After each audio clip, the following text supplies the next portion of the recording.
So yun, good morning mga katraps, panibagong araw at panibagong vlog na naman. So medyo late na tayo, 8 AM na ng umaga. Gawa nung nagpunta pa kami ni Miss sa bayan at kinuha ko nga yung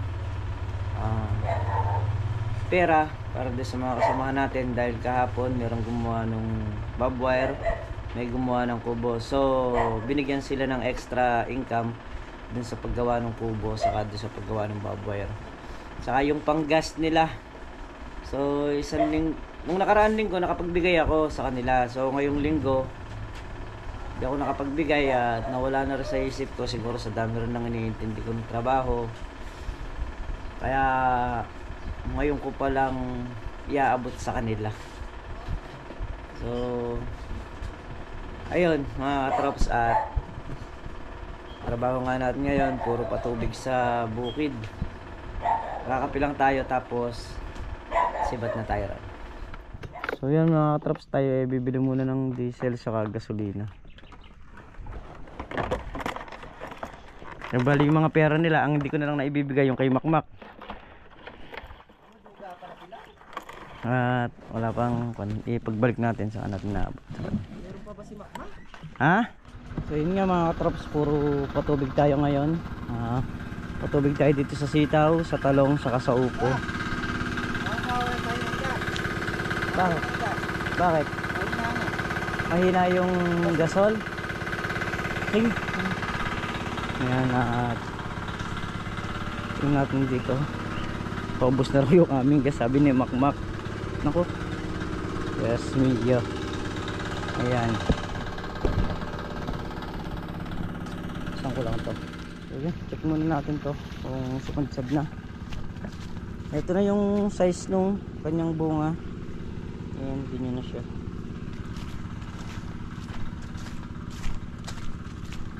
Ito kasi pagsasalubungin natin.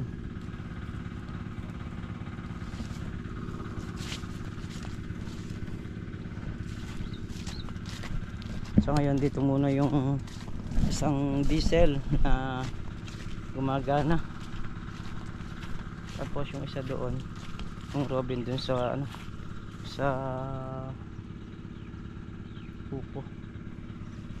Bali eto na, sad-sad na rin siya. Lilipat na natin. Halos yung kalahati kasi nitong sitaw dito natin kinukuha. Yung kalahati naman dun sa Voltron dun. Lahat pinapatubigan na natin mga trops. Hindi lang yung sitaw. Pati yung mga sili. So sa sili hindi pa tayo humaharvest gawa nung talagang bagsak presyo pa yung sili. Pero pagka kayang sumabay sa ano, sa sitaw, oras na humaharvest ng sitaw, kahit medyo mura yung sili, sasabay na natin para isahan lang.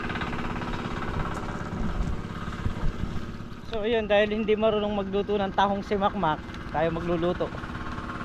Mak! Ayan, nagbali dire-diretso lang yung patubig natin dito.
So yun mga katrops, sara na tayo dun para dito naman sa iba pumasok.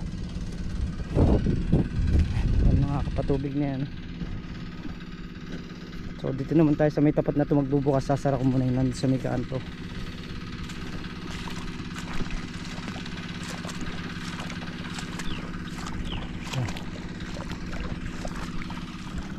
So yun, nagsara na tayo dito sa paligid.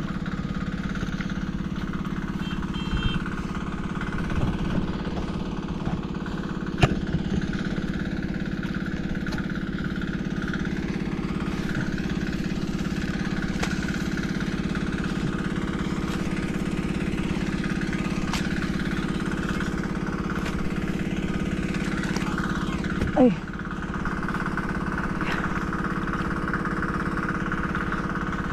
Doon na yung nakabukas sa may bandang gitna. Itong mga diretso na to, tapos na to eh. Sa 2, 3, 4, 5, 6. Ito, 8, 9, 10, 11, 12, 13 dayos. Tapos na, diretsuhan. So yun mga katrops, at ayun, natutungan ko na rin yung sa sitaw. Bali si Makmak is nagdidilig ng upo, minamano-mano niya. Hindi pa naman kasi ganun kakuan yung kalaki yung upo, kaya mano-mano pa lang yung dilig niya. So ang kuan lang nito, hindi nila pinandar yung robin doon. Paandarin natin para makatulong din dito. Saka makakakuha ng tubig na mas malapit si Makmak. Ay. Ayun. Meron namang poste, putulan. Kaya lang, hindi ko alam ba't di nila pinandar yung robin.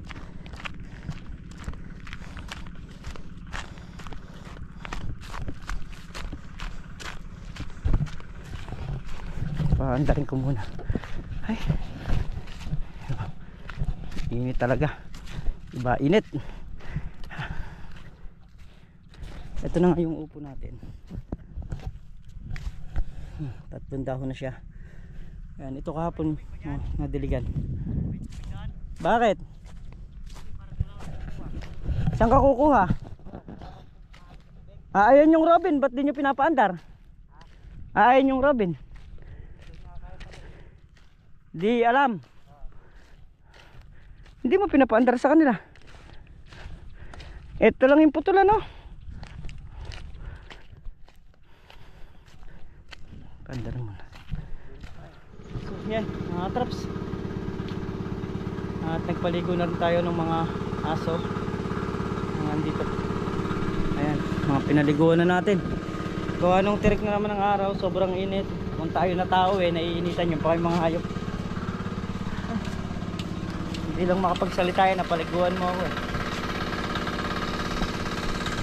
Ayan, si Makmak patapos na rin sa kanyang dinidilig. Tayo, ito ng gitna, saka yung nandito natin, andun na sa may banda rin eh. Ayan, pati yung pinag-aaruhan, mainit eh.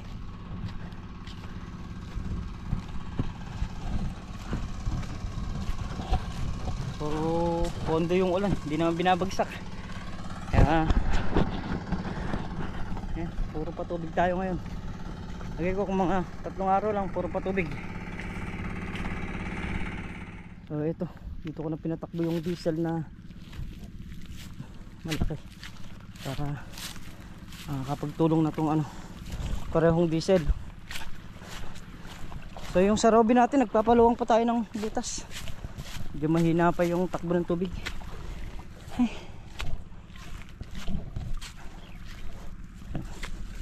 So ito tuyo na eh. Kailangan na talaga nito.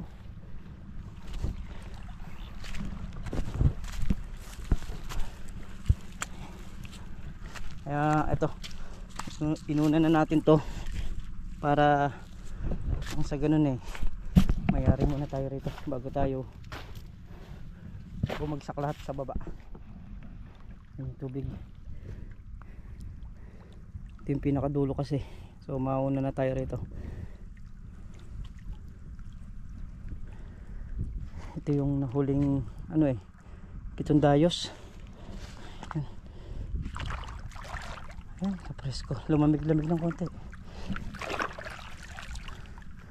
Ay, tindi init talaga.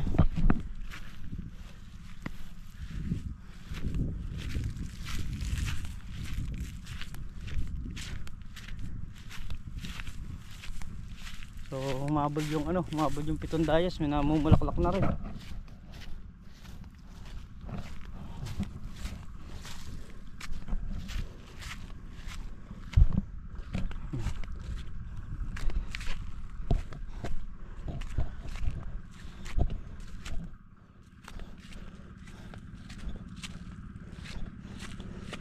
Natin yun dito.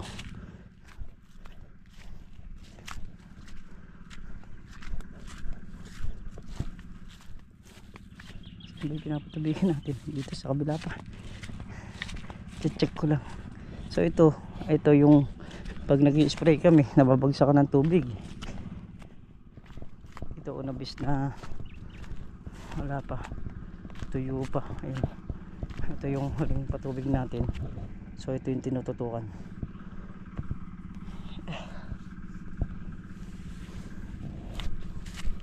Hayaan lang natin mabasa. Dami na rin yung bungang nakalusot at saka yung kulitis. Ayan ang mga kulitis.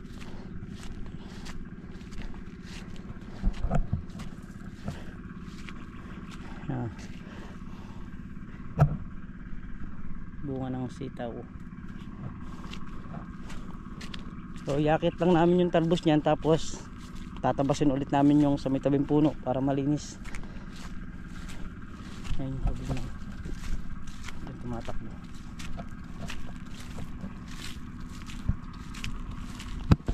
So ayan mga katrops, kung mapapansin nyo, kabilaan nakapondo ang ulan. Ayan sa may lugar na yan, saka sa may banda na to. Hindi lang natin alam kung babagsak, pero tuloy lang tayo sa pagpapatubig.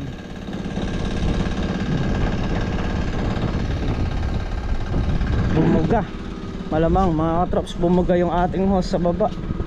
Kumina yung hose ko. Saglit.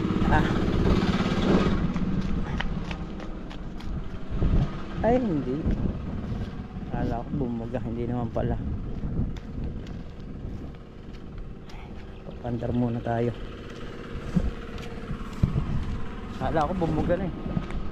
Ay, diesel.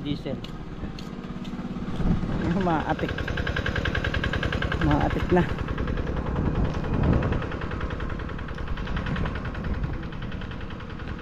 Ayun sila, binububungan na yung kubo ron sa gitna. Ayan, tayo naharap natin puro patubig sa gulay. So, anong kailangan na rin ng mga gulay ito eh. Ito tayo rito. Pagka hindi inilakas yan eh, maninira lang ang dala nyo.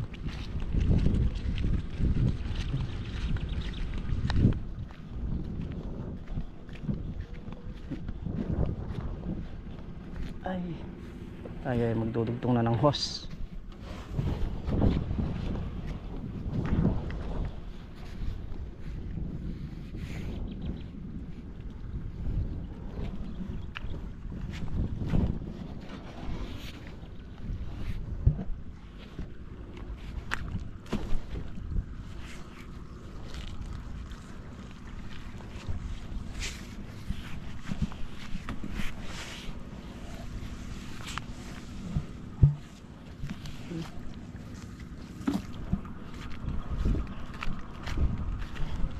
So yun mga katrops, mga ambon na medyo malakas-lakas yung ambon.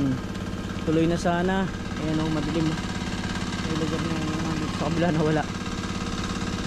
Lakas na sana para naman maka menos sa konsumo.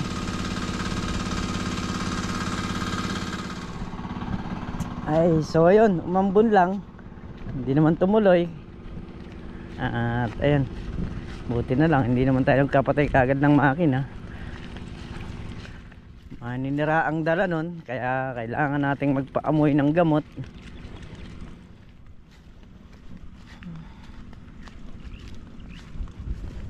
lilipat ko lang saglit tong ating tubig.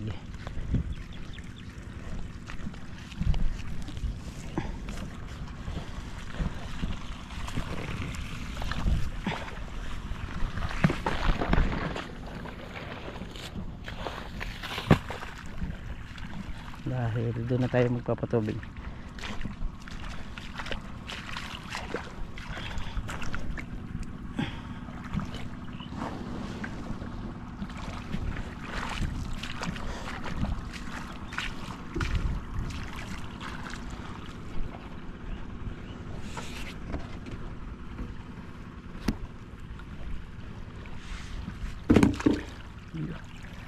Buti sakto.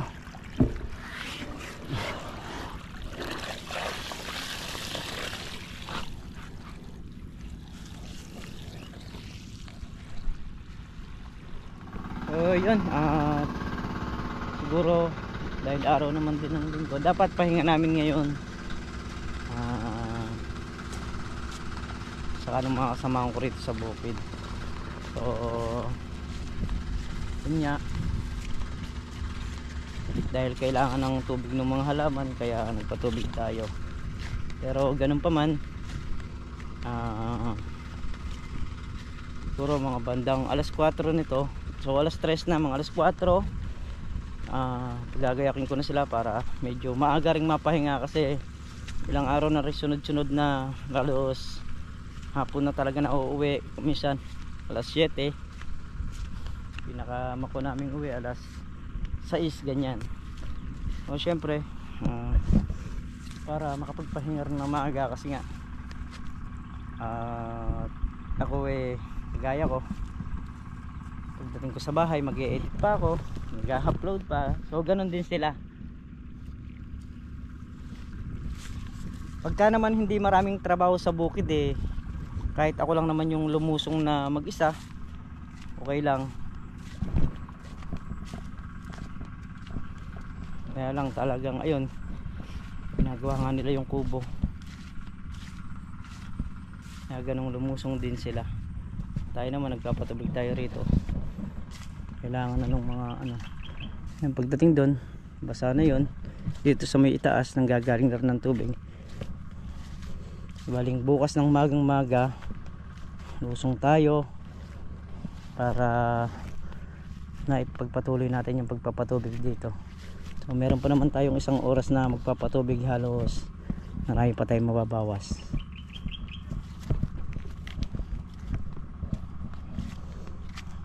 May tubig. Tapos dito naman sa dulo na nag-umpisa yung yung Voltron. Ay, yung Voltron, yung sa baba, yung makina sa baba, ayun, basa na rito. So yun lang, papahinga ko lang din sila ng maaga ngayon.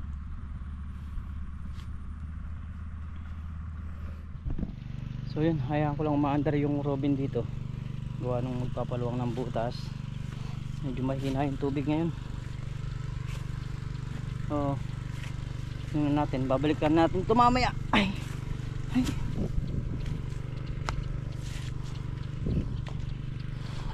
sila, nandun pa sila. Mamaya babalik tayo para check natin to. Pinuno ko muna ng gas